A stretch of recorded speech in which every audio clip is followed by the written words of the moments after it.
Welcome to the Elevate the Vibe podcast, bringing you juicy convos with thought leaders discussing the wild world of parenting. Welcome, Vibe Hive. This is your co-host of the Elevate the Vibe podcast, Katie Berlin, with my hubby, Jason Berlin. I'm here. I made it. What up? We are headed into the thick of the holiday season, and sure, there's lots of exciting topics to talk about when it comes to the holidays, which our last few episodes, pretty much everything that we're doing from this point on will be solo episodes, and we touch on a lot of this. But today's episode, we're going to talk through the birth story of our son. Now, if you are squeamish, if you don't want to hear people talk about birthing babies, if you are pregnant and don't want to hear anything that maybe is not ideal for what you're conjuring up in your head about what your birth process will be, just skip this episode. Yeah, just go to a different episode. You know, at this point, we got like 35 of them. You can find another one that you've already heard and listen to it again. Right, yeah. Yeah, you can double down on... Double dip on some of our great content. Some of those previous ones. There's some good tidbits that it could be helpful to go back and check for sure. out. Yeah. All right, we're going to go into this where we back up before Sammy was born. Well, I'd hope so. It's the Yes. birth story. Yes. To give a little context here, prior to our son being born, I was like fanatical about working out, taking care of myself. I really put a lot of energy and effort into that. Also, some audience members may know, some may not know, but I'm also a certified yoga instructor. So I have a lot of experience with breath work, understanding the breath, how to use your breath. And not that birth is about that. I think that could be like some old school thinking, like the Lamaze, whatever. Yeah, the breathing patterns are. But just to back up a little bit. So with our son, Jason and I decided to take a Bradley Method birth class. So that would be very well prepared for not only the labor, but also once baby arrived. And for anybody interested in learning more about that, we had the host of our Bradley Method birth class on episode 3 with Leah Berquist. So definitely give that episode a listen.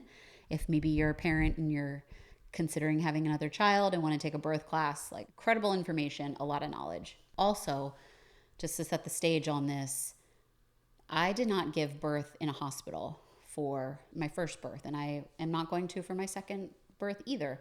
I gave birth at a birth center. Now, some people might think like, what is that? That's weird. I don't understand it. Why would anybody do it? Everybody gives birth at a hospital or, maybe in their home. So a birth center is run by a midwife group. And we actually had the founder of Beach Cities Midwifery, which is where I did give birth, on episode 6, BJ Snell. So if you want to dive more into the science and the medical aspects of a birth center, what's different between a birth center and a hospital, definitely check out that episode with BJ. Now, like I mentioned, decided that I would have my birth at a birth center. And this is after I'd interviewed a couple different OBGYNs. I did have a OB when I lived back in West LA at UCLA. And when we moved to Long Beach, I needed to get a new doctor and decided that I would see a midwife group, which they can deliver complete women's care. So even if you're somebody that's not giving birth, you can still go to a midwife group to have your annual exam or receive care outside of an OB, which OBs perform surgery. That's the main difference. So just a little hot tip there if anybody is looking for someone. They will not treat me, though, because I'm a man, so. Yes, usually men do not go to OBs either, unless you're like a trans man. Yeah. But then there would be a deeper conversation here. Yeah, we'd have another couple episodes before this one. Yeah, if that was something that you needed to share with me now, I would love you the same, but it would... That would be a surprise. Ding, ding, ding, wait, what's going on? 2020 is a wild year. Mm-hmm. So yes, as I mentioned, we decided to go with the birth center. When you decide to have your birth at a birth center, the biggest difference is that there's not an option to have an epidural. It's supposed to be a natural process. Now, if you decided that you wanted to transfer to a hospital while you were at a midwife group, at least with mine, I could. That's something that is offered, and they work with a hospital so that you can easily get transferred if something is like medically happening that all of a sudden you take a turn and you need medical intervention in the form of like a potential surgery, C-section, aka C-section. But otherwise, if you're relatively low risk, and all births have risk, it's not no risk, but if you're low risk, you're really okayed to have your birth at a birth center. So with our son, I ended up going 10 days past the due date. Now, birth centers have requirements that they have to work under, and one of them is you have to give birth within a certain window. They don't force you into labor where you don't have to be induced. But if you go outside of that window, you no longer can have care with them because your risk increases with your birth.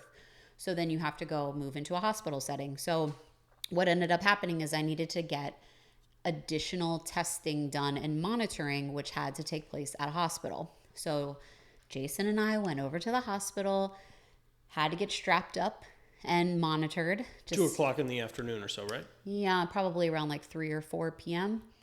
Had to get monitored.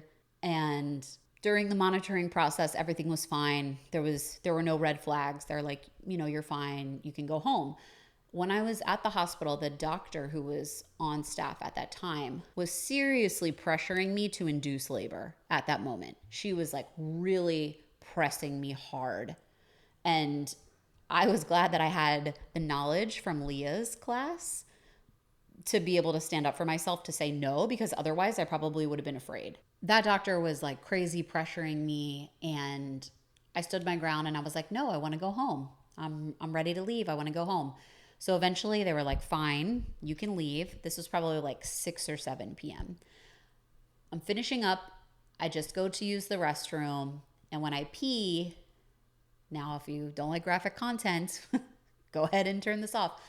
I lose something called my mucus plug when I pee. If you've never given birth, if you have no idea what that is, it's basically just like a whitish consistency. I guess it's just complete mucus, but it's basically like when your cervix starts to dilate and you're getting closer to birth, this is a protective layer that then can drop out. So I look in the toilet and I'm like, Jay, I think that's what it is. And from the education that I had in my birth class, I was like, okay, I think like shit is like, it's getting real. It's on. It's going to happen soon.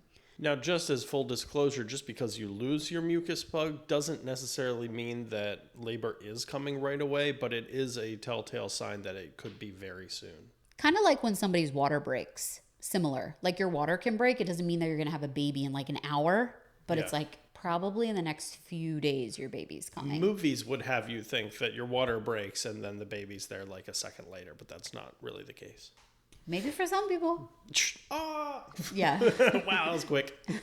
Quick and painless. So, we see this and then we're like, oh shit, like we think maybe it's time. So we're on our way home. We're hungry. We stop to get some food. While we're on our way home, I start to feel much more intense contractions. I'm starting to actually feel contractions and I'm like, oh shit. So because I'm giving birth at a birth center, their process is a little different. They don't have staff that's sitting waiting by the phone all the time, similar to like a hospital. So you have to page in. So I page in, the person who's on call pages you back and they begin to give you information of what to look for. At this point, my contractions were pretty strong where it was already difficult for me to talk. So in between them, I could talk, but when one came on, I was like, kind of like, like that face, like, ooh, like, if you banged your knee and you're like you can't even really speak at the moment, kind of like that. So we get home. Now, between this point and when we get to the birth center, I don't remember much. So this is like 9 p.m. We're home. I'm already in pain. And Jason kind of has to take over from here. From what I recall, and a bit of it is fuzzy, it was a lot of bending over, head in your arms on the side of the bed with a lot of... Wait, now who was making these noises? You or me? It wasn't me because I didn't eat Taco Bell or anything like that. But Mama was definitely She was in it. It for was sure. obvious that it was happening. Like Yeah. I was in pain and the process had started. So yeah, the process had started. My job as the partner was to make sure that, for one, I supported Katie and gave her nice massaging on her lower back because her lower back was very much inflamed and full of pain. So like I had to make sure that I was pushing on there, and then also packing up the car and getting all that stuff ready and having our car seat in the car and packing up our small cooler with a couple of food and beverage items, and then also to page Beach Cities and let them know what was going on. And then also the most important part, which is the contraction timing, which, I had an app for it, but you're waiting for the 411, which, Shug, why don't you give the audience the 411 about what is the 411? The 411 is, now this is important for your first birth, but subsequent births are a little bit different. On the very first birth, the 411 is you're having contractions 4 minutes apart. They last for 1 minute, and this has been taking place for an hour. So over an hour period of time, you're about 4 minutes apart, and they're 1 minute. I think that mine were farther apart, but the team was like, come in now, because they were already pretty strong.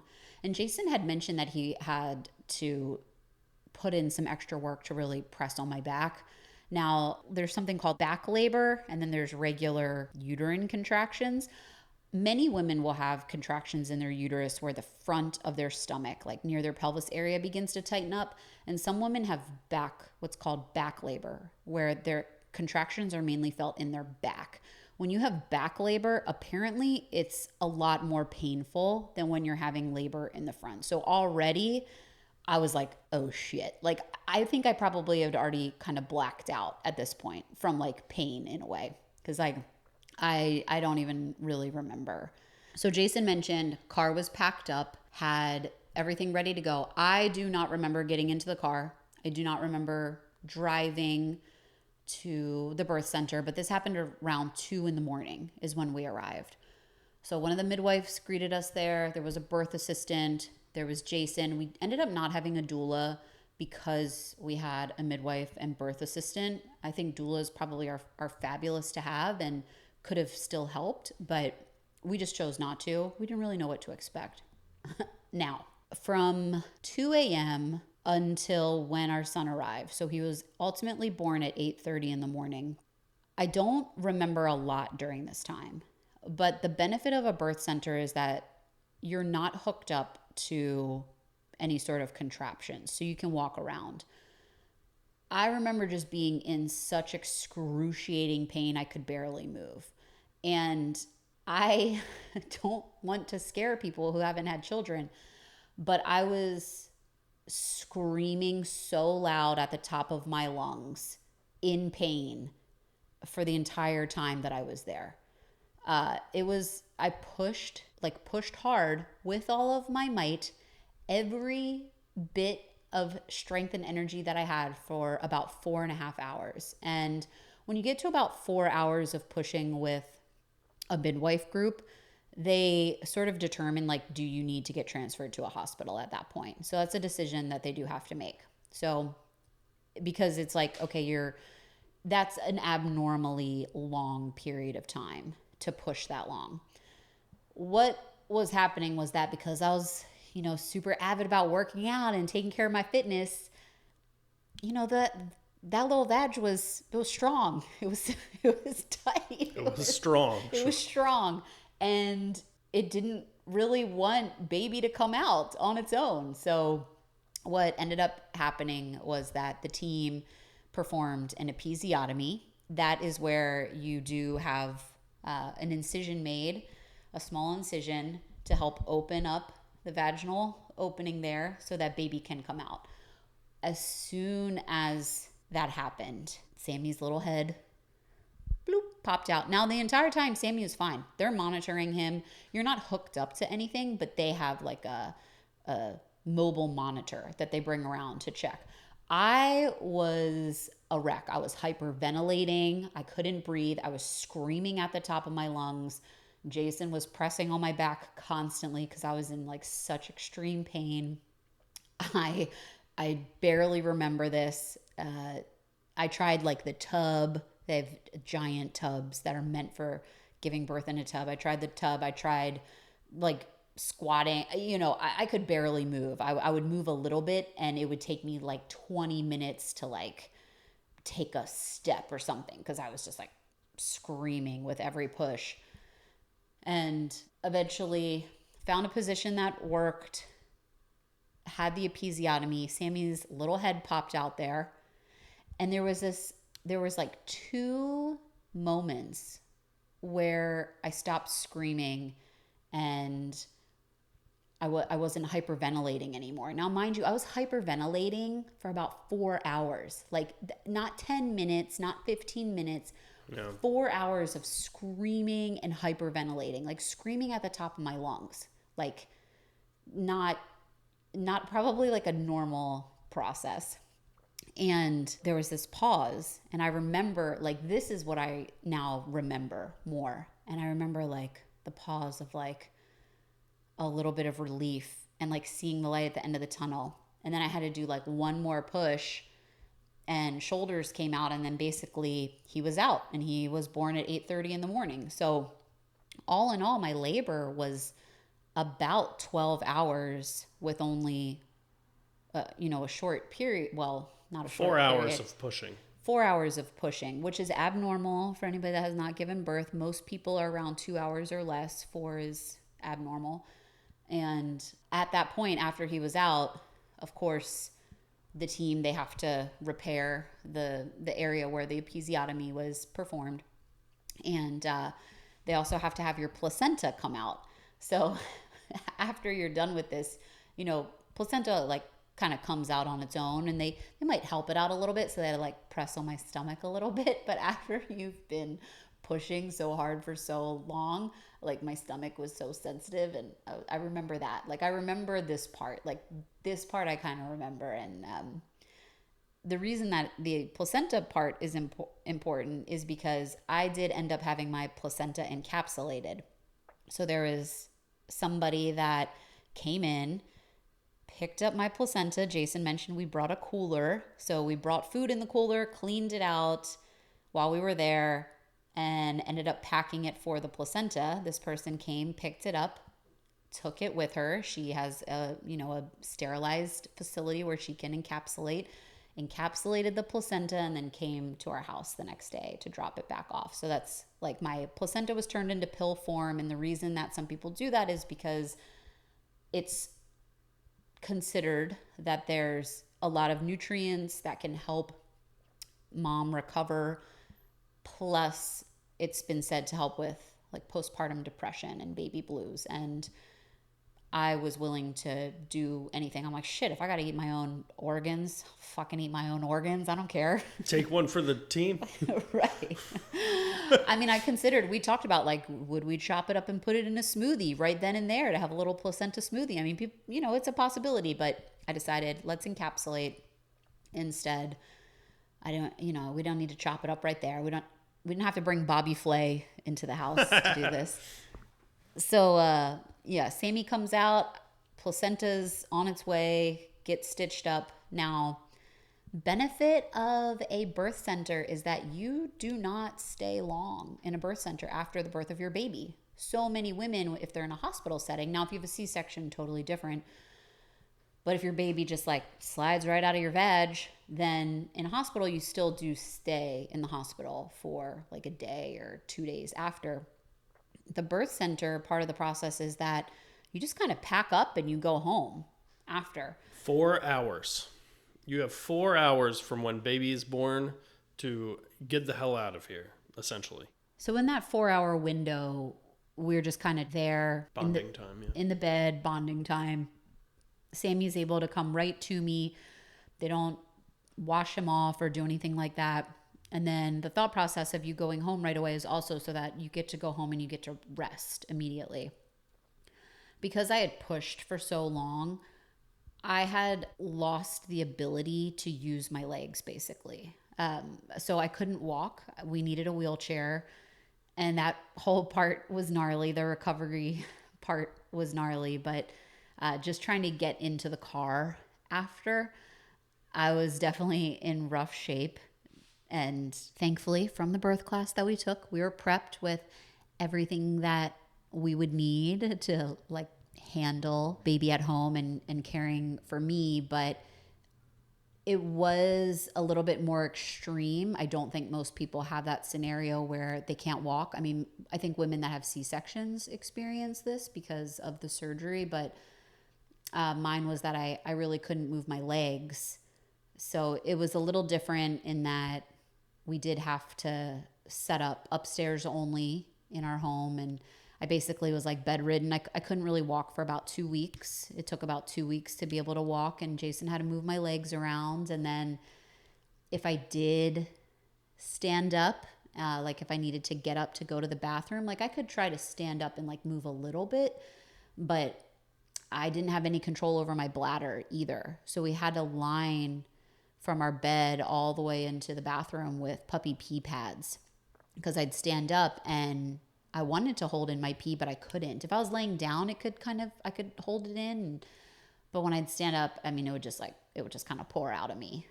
So this is not normal. This is a little bit abnormal. And you might be thinking like, why would you go do it again? Why would you want to have another child, but like, why would you choose to have a birth at a birth center again? And to me, it has nothing to do with the location. It's the process. It's like, that was my body. That's what my body was going through.